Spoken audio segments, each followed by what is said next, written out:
Hello everyone, welcome to our channel Invincible Gyan. तो कैसे आप सब लोग? आई होप आप सब ठीक होंगे, हेल्थी होंगे। तो आज मैं आपके लिए लेकर आया हूँ क्लास 10th की साइंस की chapter light refraction and refraction. जैसे कि हमने क्लास 10th का साइंस का 2 चैप्टर ऑलरेडी कंप्लीट कर चुके हैं, एसिड बेसिस एंड सॉल्ट और केमिकल रिएक्शन एंड इक्वेशन। ठीक, तो आज हम अपना फिजिक्स का देखिए, लाइट रिफ्रैक्शन रिफ्रैक्शन फिजिक्स के अंदर ही आता है। ठीक, तो हम आज इसे अपना शुरू करने जा रहे हैं। देखिए, मैं अगर आप पहले बता दूं कि ये जो चैप्टर है ये थोड़ा कंसेप्चुअल है और इम्पोर्टेंट भी बहुत है बोर्ड के पर्सपेक्टिव से as well as other competitive exam के पर्सपेक्टिव से। ठीक, तो आपको इसे अच्छे से पढ़ना है। ज़्यादा कंसेप्ट है और थोड़े बहुत न्यूमेरिकल्स भी हैं वो भी इम्पोर्टेंट है। ठीक, तो स्टार्ट करने से पहले 2-3 इंपॉर्टेंट चीज़ बता दूं मैं आपको कि आप एनसीईआरटी को ही 2-3 टाइम्स गो थ्रू कर लेंगे तो कंसेप्ट आपको बिल्डअप बहुत बढ़िया तरीके से हो जाएगा। ठीक, बाकी न्यूमेरिकल के लिए आपको कहीं रिफ्रेशर जैसे अगर आपको लेनी है तो आप उससे प्रैक्टिस कर सकते हैं। ठीक, तो ठीक है, हम एनसीईआरटी से पढ़ना शुरू करते हैं। Let's start without wasting our time. देखिए, हमें मेन चीज़ क्या देखना है, रिफ्लेक्शन और रिफ्रैक्शन। ठीक, स्टार्ट करते हैं। We see a variety of objects in the world around us. However, we are unable to see anything in a dark room. On lighting up the room, things become visible. ये इसने इतना सा बोला है कि जो भी हमारे इर्द गिर्द जितने भी ऑब्जेक्ट हैं हम उसे देख पाते हैं, पर एक अंधेरे, अगर मान लो हम अंधेरे रूम में होंगे तो हम उसे देख नहीं पाएंगे। क्यों नहीं देख पाएंगे? क्योंकि वहाँ पे लाइट नहीं होगी। तो लाइट क्या काम करती है? लाइट आपके उस ऑब्जेक्ट पे पड़ती है और उस ऑब्जेक्ट से टकराने के बाद वो लाइट सीधे आपके पास आती है। तो वो जो लाइट टकराने के बाद जो आपके पास आ रही है उसी को हम रिफ्लेक्शन बोलते हैं। ठीक है, आगे पढ़ते हैं। During the day the sunlight help us to see object. जैसे कि सिंपल भाषा नहीं समझ आए तो बताऊंगा। An object reflects light that falls on it. This reflected light when received by our eyes enable to see things. ठीक, तो लाइट आपकी ऑब्जेक्ट पे फॉल होती है और वो वापस आपके पास आती है अपनी आइज पे, तभी आप देख पाते हैं। We are able to see through a transparent medium as light is transmitted through it. There are number of common wonderful phenomena associated with light such as image formation by mirror, twinkling of stars, beautiful colors or rainbow, bending of light by medium and so on.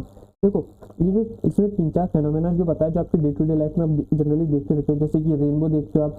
ठीक, star चमकता है, twinkle of light वो होता है। तो ये सब किसकी वजह से होता है? ये सब लाइट की वजह से होता है। कैसे, क्यों होता है, क्या क्या इसके पीछे रीजन, हम धीरे धीरे आगे बढ़ते जाएंगे। ठीक, तो ठीक है, आगे बढ़ते हैं। By observing the common optical phenomena around us, we may conclude that light seems to travel in straight line. The fact that a small source of light casts a sharp shadow of an opaque object point to this straight line. देखो, हमने देखा होगा कि मान लो एक छोटा सा point है, उसमें से लाइट आती है तो हमें वो कैसी दिखती है? स्ट्रेट लाइन जैसी लाइट दिखती है। ठीक, तो हम उसी को हम क्या बोल रहे हैं? हम उसी को रे ऑफ लाइट, आपको समझाने के लिए उसी को रे ऑफ लाइट बोलते हैं। ठीक, indicated as ray of light. ठीक, आगे बढ़ते हैं। ये बॉक्स वाली चीज में छोड़ रहा हूँ। देखिए आगे क्या लिखा है। In this chapter we shall study, छोड़िए से मेन पे आते हैं, रिफ्लेक्शन ऑफ लाइट। ठीक, a highly polished surface such as mirror reflect most of the light falling on it. You are already familiar with the law of reflection of light. देखो उसने क्या बोला कि भैया कोई भी एक मिरर है। मिरर मतलब अभी मैं आपके लिए जो आप कांच से देखते हो ना उसी की बात करूँ। अगर आप अभी जाके आपका जो कांच है उस पर आप लाइट मारोगे तो आप देखोगे वो टकरा के आपकी दीवार पे कहीं ना कहीं जा रही होगी। वो होता क्या है कि मान लो ये आपका मिरर है। ठीक, ये पॉलिश मतलब जहाँ बिल्कुल शाइनिंग सरफेस हो, ये आपके यहाँ से लाइट आती है, टकराने के बाद चली जाती है। ठीक, अब उसने एक चीज एक नाम लिया, ये उसने नाम लिया लॉ ऑफ रिफ्लेक्शन का। ठीक, तो आप क्लास 9 में पढ़ के आ चुके हो कि लॉ ऑफ रिफ्लेक्शन होता क्या है। देखो, ये जो लाइन आती है जहाँ सोर्स से जो लाइट आती है इसको हम क्या बोलते हैं? इंसिडेंट रे बोलते हैं। क्या बोलते हैं? Incident ray. ये जो लाइट टकराने के बाद जाती है इसको हम बोलते हैं रिफ्लेक्टेड रे। ये जो बीच की लाइन है इसको हम क्या बोलते हैं? नॉर्मल रे। ठीक, नॉर्मल रे बोलते हैं।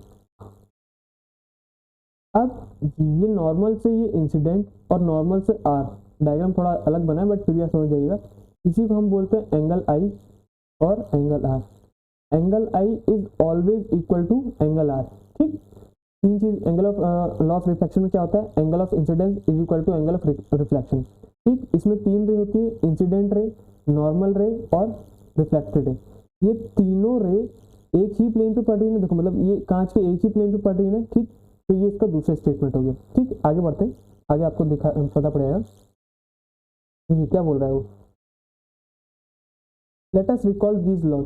The angle of incidence is equal to the angle of reflection, जैसे कि मैंने बताया था अभी। ठीक, the incident ray, the normal ray to the mirror at the point of incident and the reflected ray all lie in the same plane. देखो हमने अभी भी किया ना, हाँ चला गया, ठीक है, एक और बना देता हूँ। देखिए ये आपका प्लेन था, ठीक, ये आपकी इंसिडेंट रे आई, टकरा के चली गई, ये बीच में क्या होगा, ये आपका नॉर्मल, इसको हम क्या बोलते हैं, इंसिडेंट, इसको हम क्या बोलते हैं, नॉर्मल, ठीक, इसको हम क्या बोलते हैं, रिफ्लेक्ट। तो ये जो एंगल नॉर्मल से जो आपका जो एंगल बनाते हैं इसको बोलते हैं आर, इसको बोलते हैं I. Angle I is always equal to angle of reflection, angle of incidence is equal to angle of reflection. और ये जो तीनों रहे कौन कौन सी, ये तो आई हो गया, इंसिडेंट रे, नॉर्मल रे और रिफ्लेक्टेड रे, ये तीनों आपकी सेम प्लेन पे पड़ रही है। इसी को दूसरा दूसरा जो स्टेटमेंट बोला है इसमें यही बोला है, all lie in the same plane, ठीक। आई होप आपको बात समझ में आ गई होगी। These laws of reflection are applicable to all types of reflecting surface including spherical surface। उसने क्या बोला कि भाई ये जो लॉ है वो हर रिफ्लेक्टिंग सरफेस पे काम करेगा, भले चाहे सीधा हो चाहे टेढ़ा हो, ठीक।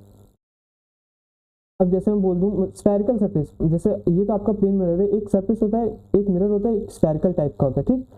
जैसे आपका प्लेन में होता है ना वैसे एक स्फेरिकल होता है, आप आगे और पढ़ेंगे, कुछ ऐसा दिखता है वो, ठीक है। क्या बोल रहा है, you are familiar with the formation of image by plane mirror. अब उसने प्लेन मिरर की बात करी, what are the properties of the image. अब वो पूछ रहा है कि क्या होता है प्रॉपर्टीज ऑफ इमेज, बताओ। देखो क्या करो आप अभी जाके अपने कांच के आगे खड़े हो जाओ, अभी नहीं वीडियो के बाद, तो ना अभी छोड़ के चले आओगे, ठीक। कांच के सामने जाके खड़े हो जाओ, आप क्या देखोगे कि जैसे जैसे आपका चेहरा है वैसे इसमें देख रहा है, ऐसा नहीं आप काले हो तो गोरे हो जाओगे, ठीक।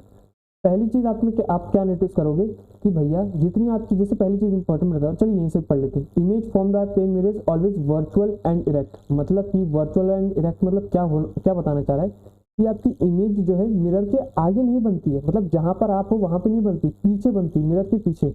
इन शॉर्ट में आपको आसान भाषा में समझाऊं तो आप देखो, मिरर होता है, आपको ये लगता है कि आपकी जो इमेज है वो उस तरफ खड़ी है, ठीक, उस तरफ मतलब कांचों की दुनिया में खड़ी है, जैसे आप यहाँ पे खड़े रहते हो, ठीक, ये आपके सामने मिरर लगा, तो आप जब देखते हो ना तो आपको यहाँ पे दिखती है, ठीक, यहाँ पे दिखती है, तो ऐसा क्या लगता है कि भैया ये दूसरी मतलब उस तरफ खड़ा है, ठीक, तो मतलब कांचों की दुनिया में खड़ा है। इसी को हम बोलते हैं वर्चुअल एंड इरेक्ट।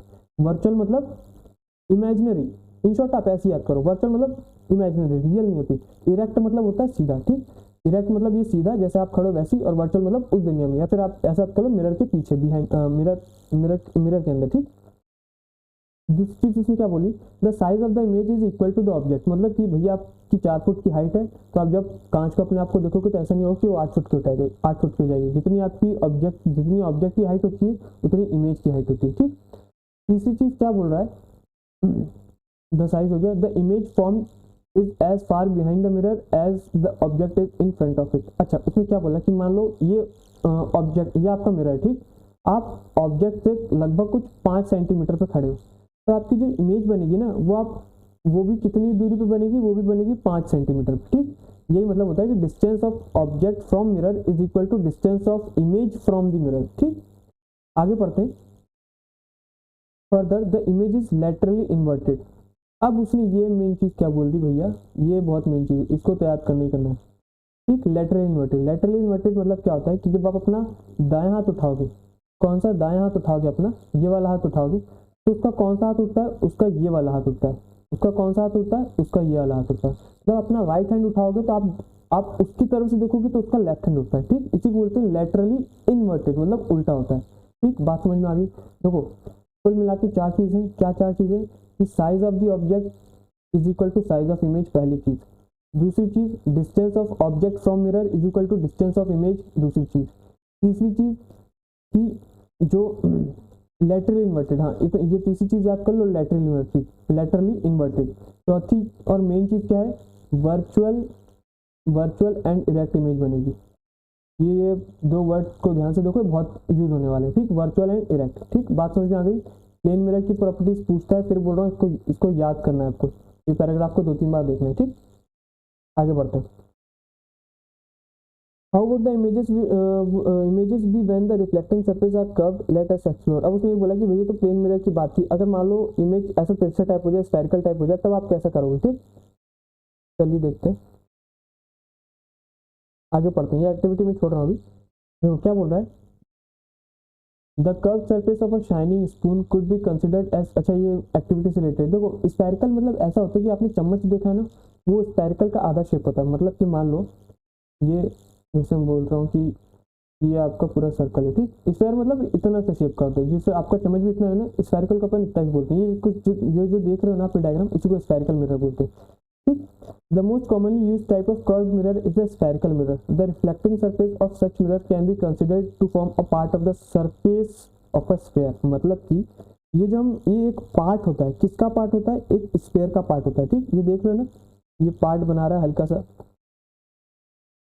ये आपका सर्कल है, ये पार्ट बना रहा है, ठीक। ये ठीक, अगर मैं इसको पूरा मिलाऊं तो ये क्या, ये एक पूरा सर्कल, ये एक पूरा स्फेयर बन जाएगा। आधा तिरछा बन रहा है, बड़ा आप समझ लो, ठीक ठीक ठीक। आगे बढ़ते हैं, क्या बोल रहा है, considered to form a part of the surface of such mirror whose reflecting surface are spherical are called spherical mirror। ठीक है, पढ़ लिया। The reflecting spherical mirror, the reflecting surface of a spherical mirror may be curved inwards or outward।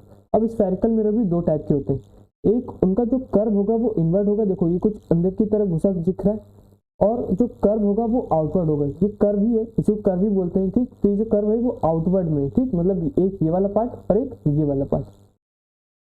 whose reflecting surface curved inward that is faced towards the center of sphere is called concave mirror। अब देखो उसने क्या बोला, curve, ठीक, क्या बोला, concave, curve, इसी को हम क्या बोलते हैं, कॉन्केव मिरर। मतलब ये कुछ ऐसा टाइप का जो शेप का एक मिरर, स्फेरिकल मिरर होता है, इसी को हम क्या बोलते हैं, कॉन्केव मिरर।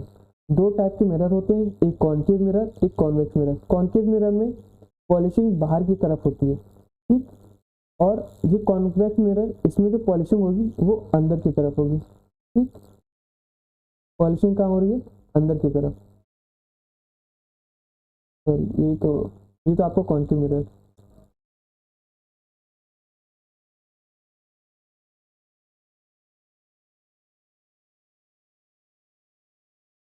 चलिए आगे बढ़ते हैं अपन, छोड़िए तो मिटा देता हूँ।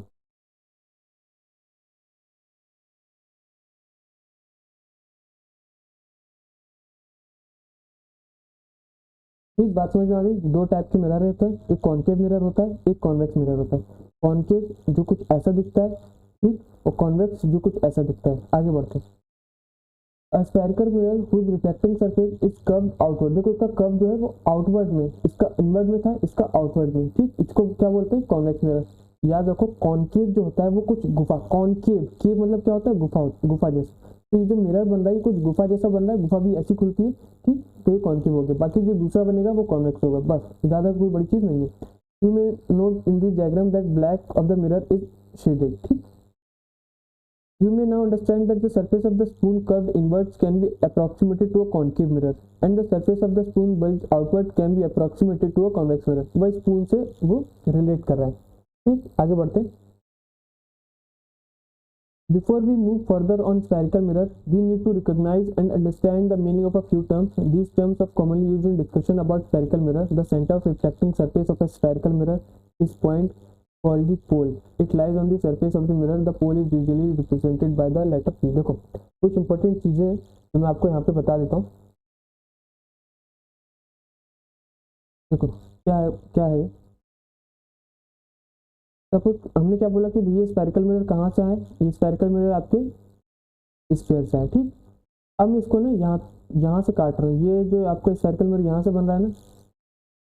अब देखो मैं इसको काटता हूँ यहाँ से, अरे यार ये तो पूरे कट गया, चल कोई बात नहीं। ये मान लो आपका स्फेरिकल मिरर है, स्फेरिकल मिरर है, ठीक है। कौन सा मिरर है, कॉनकेव मिरर है। कौन सा मिरर है, कॉनकेव मिरर है। क्यों कॉनकेव मिरर है, क्योंकि ये गुफा की तरह दिख रहा है, ठीक। जो स्फेरिकल, जो आपको कॉनकेव मिरर है ना, इसके यहाँ पे जो हम इसको यहाँ पे क्या बोलते हैं, P, P for pole, denote किससे करते हैं, पी से, ठीक। अब देखो मैं चीज बस हल्की से आपको समझाने के लिए बता रहा हूँ। मान लो ये भैया आगे जाके स्फेयर बनेगा, उल्टा सीधा बना है, तो स्फेयर का ना यहाँ पे सेंटर होगा, ठीक। तो इस मिरर का भी यहाँ पे हम इसको सेंटर लिख लेंगे, ठीक।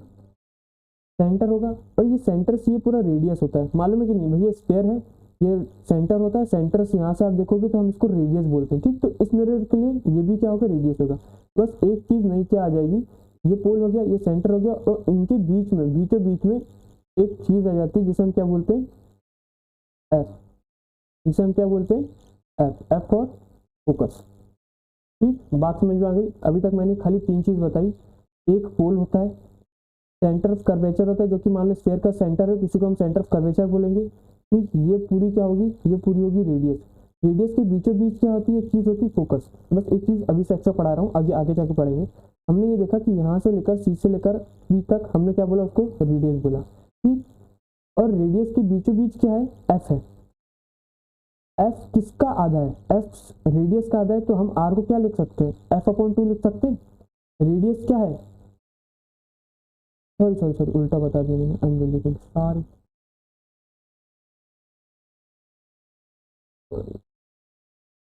भैया फोकस जो है ना, वो रेडियस का आधा है, रेडियस फोकस का आधा नहीं होना, तो फिर उल्टी कहानी हो जाएगी, उल्टी गंगा बह जाएगी। देखो फोकस क्या है, किसका आधा है फोकस, फोकस किसका आधा है, वो रेडियस का आधा है। ठीक, फोकस किसका आधा है, रेडियस का आधा है। ठीक, बात समझ में आ गई। 3 चीजें, एक सेंटर ऑफ कर्वेचर, ये होता है फोकस, ये होता है पोल। फोकस क्या होता है, रेडियस का हाफ होता है। आगे चीज हम पढ़ेंगे। ठीक, अभी मैंने बस बेसिक बताया। ठीक है, आगे देखते हैं। देखो इसमें क्या बोला, इसमें एक तो पोल बता दिया था। द रिफ्लेक्टिंग सर्फेस, अभी मैं एक और बार यहाँ पे डायग्राम बना दूंगा।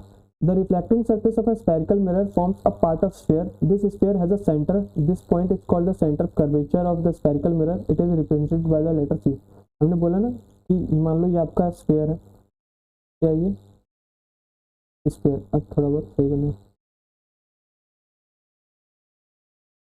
ठीक, ये क्या हो गया आपका सेंटर। इस पूरे को मैं स्फीयर बनाऊंगा तो सेंटर ही बनेगा, तो हम इसको किससे रिप्रेजेंट करते हैं, सी से रिप्रेजेंट करते हैं, लिख दिया।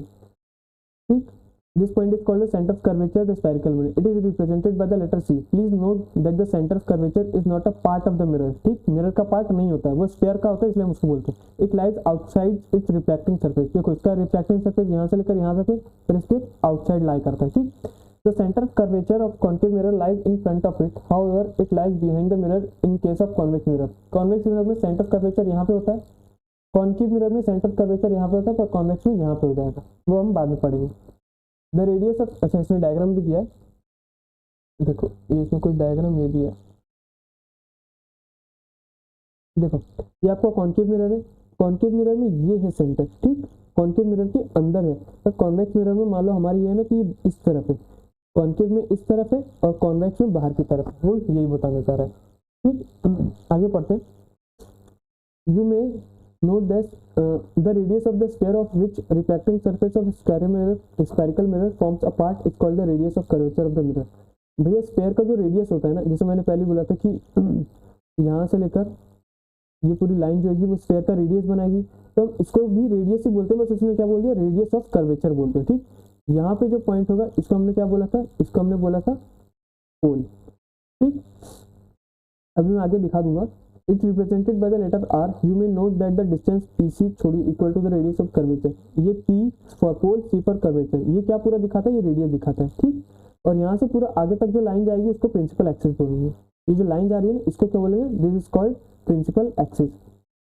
Imagine a straight line passing through the pole and the center of curvature of a spherical mirror. This line is called principal axis. ठीक है, remember that principal axis is normal to the mirror as its pole. Let us understand an important term related to mirror through an activity. Activity को छोड़िए अभी।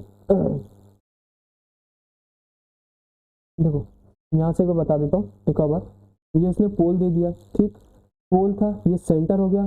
पोल और centre के बीचों बीच क्या आता है, फोकस। ठीक, फोकस किसका हाफ होता है, मैंने पहले बताया था, फोकस किसका हाफ होता है, रेडियस का हाफ होता है। ये पूरी चीज में यही यही बातें करी गई है। ठीक, इसमें आपको ज्यादा बता नहीं रहा हूँ, बस इतनी चीज समझो। ये आपका मिरर है, मिरर पे पोल होता है, यहाँ पे भी मिरर है, मिरर पे पोल होता है। ठीक, जो चीज यहाँ पर है वही कॉन्वेक्स में उल्टी तरफ हो जाएंगी। बात समझ में आ रही होगी। जो चीज कॉन्केव के लेफ्ट हैंड है वो कॉन्वेक्स के राइट हैंड पे हो जाएगी। ठीक, फिर पोल और सेंटर ऑफ कर्वेचर के बीच में क्या आ जाएगा, फोकस। फोकस किसका किसका हाफ होता है, रेडियस का। बस ये चीज है। ठीक, आगे बढ़ते हैं। ठीक है, इसने क्या बोला, the reflecting surface of a spherical mirror is by and large spherical. The surface then in a circular outline. The diameter of the reflecting surface of a spherical mirror is called its aperture. ये main चीज है। देखो पूछा गया है board में भी question. मान लो मैं स्फीयर बना देता हूँ, स्फीयर नहीं पहले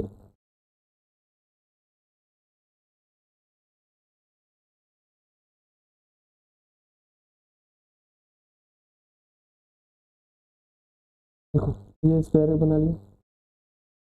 अब मैं इसको जब पूरे को करूँगा, ये पूरा स्फीयर मिलाऊंगा तो एक डायमीटर सा बनेगा, इसका स्फीयर का डायमीटर बनेगा। ठीक, इसी को क्या बोल रहा है वो, इसी को क्या बोल रहा है वो, अपर्चर बोल रहा है। बस इतनी सी बात है और कुछ नहीं। अभी जो आगे जैसे मैं आपको इसमें डायग्राम में दिखाता हूँ, डायग्राम दिया होगा अगले वाले पेज पे, ठीक है, तो अभी आप यहीं पे समझो।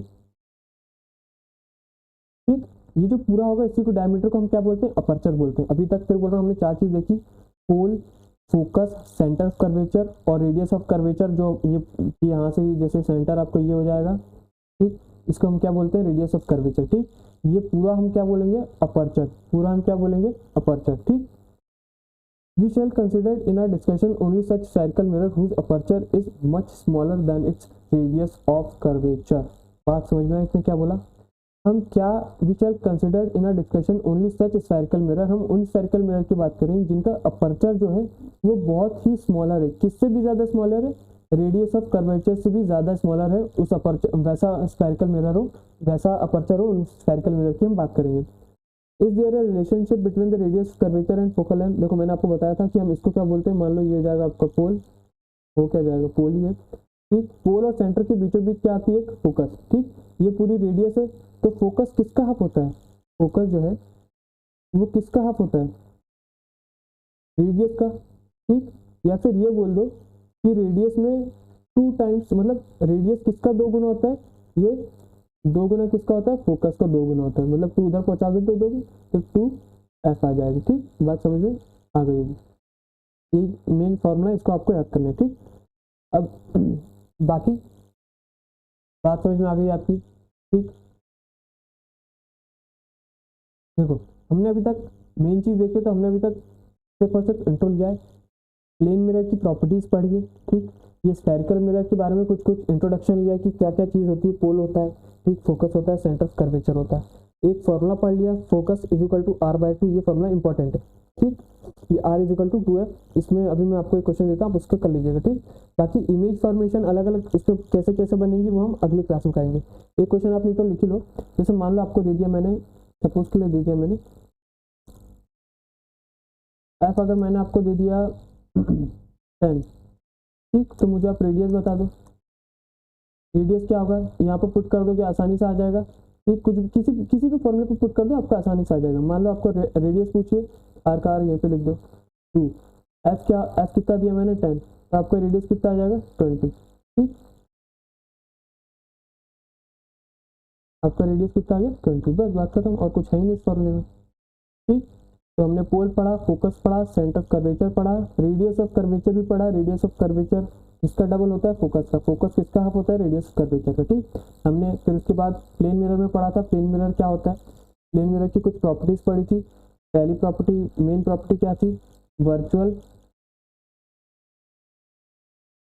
एंड इरेक्ट होता है। ठीक, दूसरी प्रॉपर्टी क्या होती है, दूसरी प्रॉपर्टी थी लेटरली इन्वर्टेड। जो मेन मेन चीजें, बाकी तो आप अगर आप इमेजिन भी करोगे तो भी आप समझ ही जाओगे।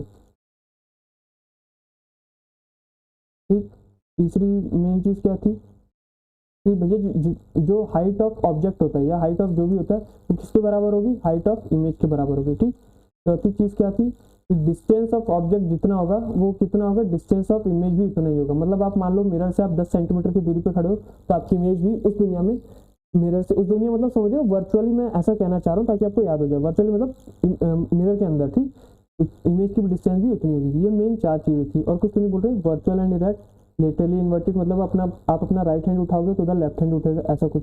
हाइट ऑफ ऑब्जेक्ट जितनी 5 फुट आपकी हाइट है तो इमेज में भी जाके 5 फुट हो जाएगी।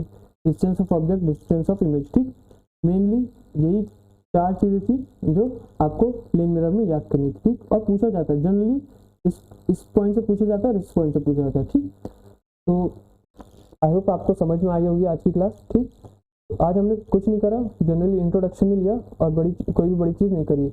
कल हम अपनी बड़ी चीज़ से स्टार्टिंग करने वाले हैं। क्या होगा वो, इमेज फॉर्मेशन से शुरू होगा। ठीक, तो आई होप आपको आज की क्लास समझ में आई होगी। कोई भी दिक्कत हो, कोई भी डाउट हो तो प्लीज़ कमेंट करिएगा, और मुझसे कोई भी गलती हो गई तो प्लीज़ वो भी सही बताइएगा कि मैं इसको कैसे सुधार कर सकूँ। बाकी आज की सभा मैं यहीं पे समाप्त करता हूँ, कल फिर मिलूंगा अगले कंसेप्ट के साथ, आगे जो इसका चैप्टर रीड करेंगे। ठीक, तब तक के लिए जय हिंद, जय भारत।